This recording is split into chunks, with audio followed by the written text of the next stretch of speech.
السلام عليكم. ما شاء الله maanta ay tahay 8 bisha maaragtay shanaad 2025 maanta waxaan booqanayaa baarkigan baarki weyn oo halkaa baan ka geli doonaa xaggaan waan ka imiday insha Allah kolkaa maaragtay xaggan baan ka geli doonaa haddaan noolahay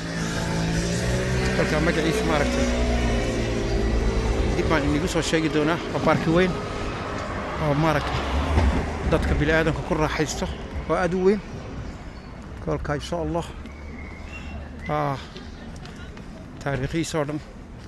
dib baan iniga sheegi doonaa oo anigaa galaya wakaa magaciisu waqtigaa wakaa baarkigu alxamdulilaah maanta ayaan soo booqday aniga albaabka ka galaya waa kan ما شاء الله الحمد لله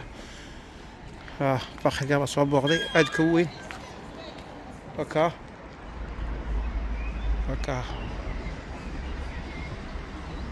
wixiisoo dhan halkaa bay ku qoran tahay kordoonigiisoo dhan alxamdulilaah kolkaa waa maanta igu horeysa waa baarki weyn ما شاء الله wakaa baarkigu waa kan baarki aad u weyn ما شاء الله ما شاء الله dadka yimaada aad buu yahay waa kan meesha la fadhiistaa oo dadka faamigu fadhiistaan ay ku raaxaystaan ninkii awlaad leh iyo nin kaste sabaa loo fadhiyaa alxamdulilaah waa kan baarki aad u weyn waa kan baarkiga waa kaa baarki aad u weyn ما شاء الله geedaha waaweyn baa ku yaala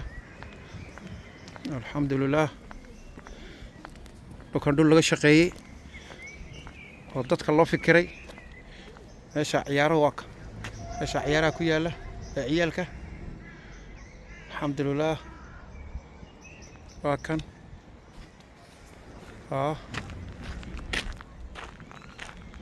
alxamdulilaah waa kan baarkiga waa kan geedka ninkii garanaya kolkaa dee intaa sano geedkaasi jira yaan u malayn geedahana xitaa xeer bay leeyihiin oo laga shaqeeyaa baarkigu aad buu yahay ka meeshaaba la fadhiyaa ay nii soo qabtay ay nii soo dhaweynaya insha Allah laakiin wakaa saabaa loo fadhiyaa baarkigu wuxuu ku fadhiyay laba halkaa meeshaan soo qabtay wakaa hagaabuu ku fadhiyaa wakaa ما شاء الله ما شاء الله الحمد لله ilmaha halkaa wii jira koonaha kale halkaasaan u soo dhaweeyo ama saydha waa kan waa meeshiisii kaan ka durkeena wakaa insha Allah baarkigu wakaa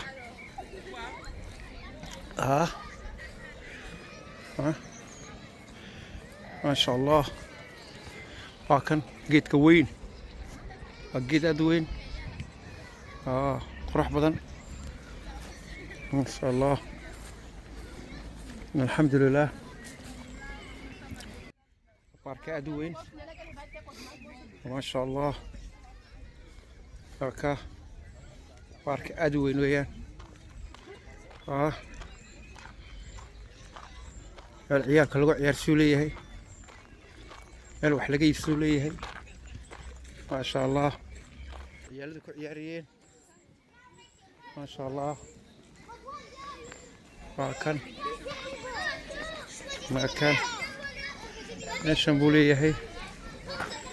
ما شاء الله ما شاء الله